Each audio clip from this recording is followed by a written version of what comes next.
शव का वहां दाह क्रिया होती है, वो जीवन मरण के चक्कर से छूट जाता है। इसीलिए शायद ही कोई ऐसा शमशान है वो,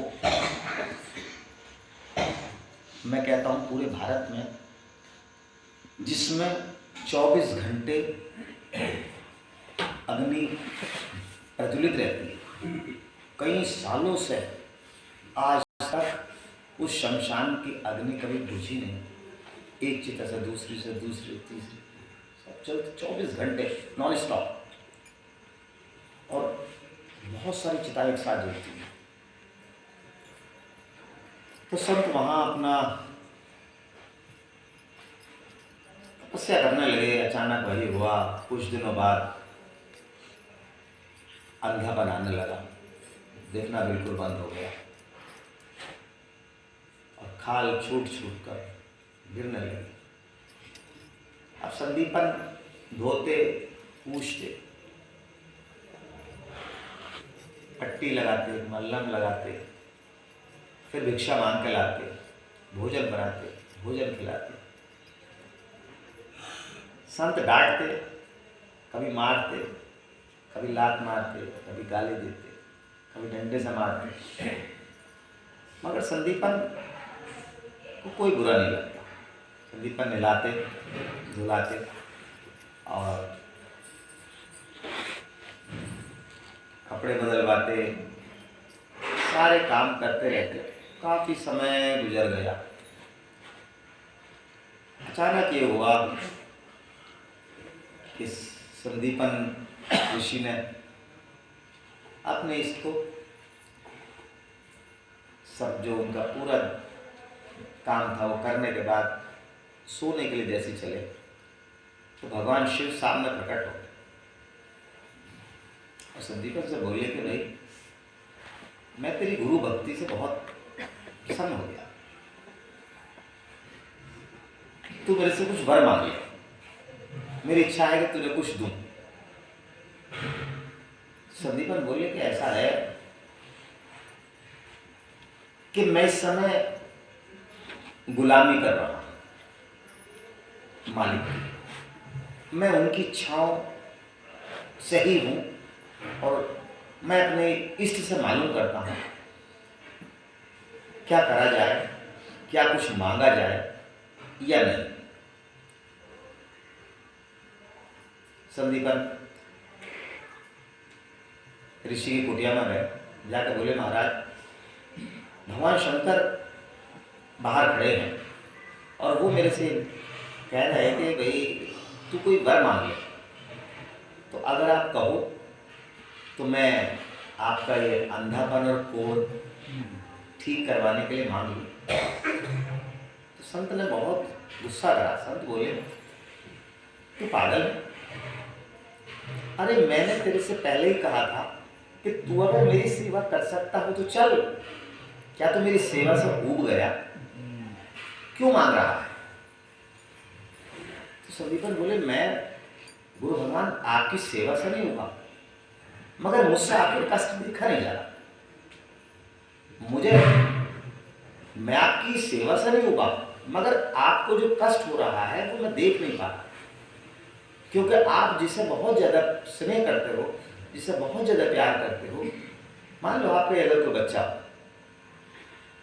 और आपको पता लग जाए कि बच्चा किसी वजह से उदास है, तो आप ये चाहोगे कि हर संभव प्रयास करूं अपने बच्चे को खुश करने के लिए। वही संदीपन ऋषि कह रहे कि आप मेरे इष्ट हैं, आप मेरे परमात्मा हो, मुझे कष्ट हो रहा है कि आपको कष्ट हो रहा है। तो संत बोले, तो पागल है, मैंने तेरे से कहा था कि मेरे प्रारब्ध में है। अरे अगर मैं भगवान शंकर की आशीर्वाद दे दिया तो मैं ये कष्ट तो खत्म हो जाएंगे, मगर पागल, मेरे प्रारब्ध का जो कष्ट है वो तो अगले जन्म में फिर मुझे आना पड़ेगा। मना कर दे भगवान शंकर से, तो मुझे कुछ नहीं चाहिए। वही हुआ। संदीपन आए, बोले, भगवान भोलेनाथ, मेरे गुरु भगवान ने मना करा है कि हमें कुछ नहीं चाहिए। भगवान शंकर बड़े प्रसन्न हुए। वो दुनिया बनाने वाले जो ब्रह्मा जी उनके पास गए, बोले कि भाई ब्रह्मा जी, आपकी दुनिया में एक ये भक्त ऐसा है कि मैं इसे आशीर्वाद देना चाह रहा हूं, जो चाहे मांग ले, और इसने मेरी कोई कीमत नहीं समझी अपने इष्ट के सामने। तो बोले कि भाई चलो देखना है, चल रहे हैं। कहते हैं भगवान विष्णु आए, सॉरी ब्रह्मा जी आए। उन्होंने कहा कि भाई अभी भगवान शंकर आए थे, तुमने कुछ मांगा नहीं। तो उन्होंने कितनी सुंदर बात कही संदीपन बोले कि देखिए, आप मेरे इष्ट के कष्ट तो दूर कर सकते हैं, मुझे कष्ट दूर नहीं करवाने। अगर आप मेरे इष्ट के प्रारब्ध के जो कष्ट लिखे हुए हैं, इस जन्म के कष्ट दूर नहीं करवाने, प्रारब्ध अनुसार जो कष्ट आ रहे हैं वो कम कर सकते हो, तब तो बात है। वरना मेरे इष्ट ने मना कर दिया, मुझे कुछ नहीं चाहिए। अभी कहते हैं ब्रह्मा जी ने उन्हें अपने गले से लगा लिया, बोले कि परेशान मत हो, सब ठीक हो जाएगा। पीछे मुड़ के देख। पीछे मुड़ के देखा तो उसे गुरु भगवान बिल्कुल स्वस्थ बैठे। उन्होंने कहा कि गुरु भगवान आप स्वस्थ हो गए? उन्होंने कहा कि मैं स्वस्थ ही था, मैं तेरी और इन भक्तों की परीक्षा ले रहा था। तो ये चीज होती है केवल विश्वास। और जहां हमारा, देखिए मैं फिर ये बात कहूंगा, क्योंकि हम लोग सांसारिक आदमी हैं, संसार हमारे साथ जुड़ा हुआ है। हम लोग कहीं भी अगर जाते हैं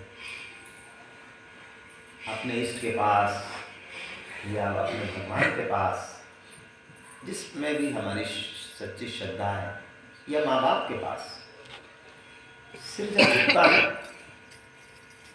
सिर झुकने का मतलब अभिमान खत्म हो गया, और फिर आदमी मांगने लगता है मुझे ये चाहिए, ये चाहिए, ये चाहिए। बच्चे भी अपने माँ बाप से मांगता है, और हम लोग भगवान से भी ऐसे ही मांगते हैं, और ऐसे गुरु भगवान से मांगते हैं, क्योंकि हम लोगों को चाहिए संसार। हम लोग संसार में जी रहे हैं, हम लोगों का जीवन चक्र जो है, हमें ऐसा लगता है कि अर्थ ऐसा अति आवश्यक है। वास्तव में पैसा अति आवश्यक है, मगर ये हम लोगों की मूर्खता है। ये पैसा, यश, धन, संपदा, ये सब हमारे प्रारब्ध के अनुसार है। जैसा बोया है हमने, वही हम लोग काट।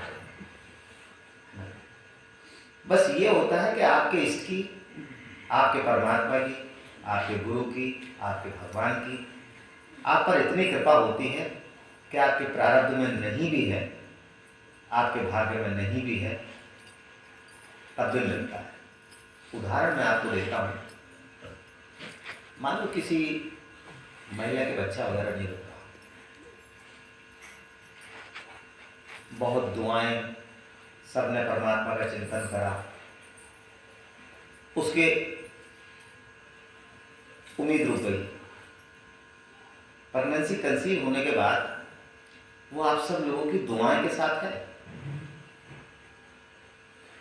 परमात्मा नहीं चाह रहा, 6-7वां महीना लगा, अबॉर्शन हो गया। कारण क्या है? आपने इतना प्रयास करा, अथक प्रयास करा, परमात्मा ने दे तो दिया। वो ये कह रहा है कि तेरे भाग्य में भी नहीं है, तू अभी इस स्थिति में नहीं है कि तुझे ये चीज दी जाए। हम लोग हठी हैं, हठी, जिद्दी। जिस तरह हम लोग इन सांसारिक चीज को मानते हैं, सच बताओ कभी हम लोगों ने परमात्मा से परमात्मा को मांगा? परमात्मा ने हमें इतना दिया, कभी शायद ही कोई भक्त ऐसा होगा जिसने परमात्मा का धन्यवाद दिया कि तुमने बहुत दे, बस मजा आ रहा है। ऐसा बहुत कम लोगों के साथ है। और यकीन मानो, जिसके साथ है ना, उसे इतना सुख नहीं, सुख अलग चीज है, आनंद अलग चीज है। उसे इतना आनंद प्राप्त होता है, इतना आनंद प्राप्त होता है कि वो ये कहने के लिए मजबूर हो जाता है, तो है ना भजन के मेरा आपकी कृपा से सब काम हो रहा है ना? ये उसके विश्वास के बोल है, ये केवल उसके विश्वास के बोल है। जब हम सब लोग थक जाते हैं ना किसी भी कार्य, हम लोग जितने अपने प्रयास कर सकते हैं किसी काम को बनाने, मान लो नहीं बना, हमने परमात्मा को छोड़ दिया। मैं आपको अभी एक उदाहरण देता हूँ। बहुत भक्त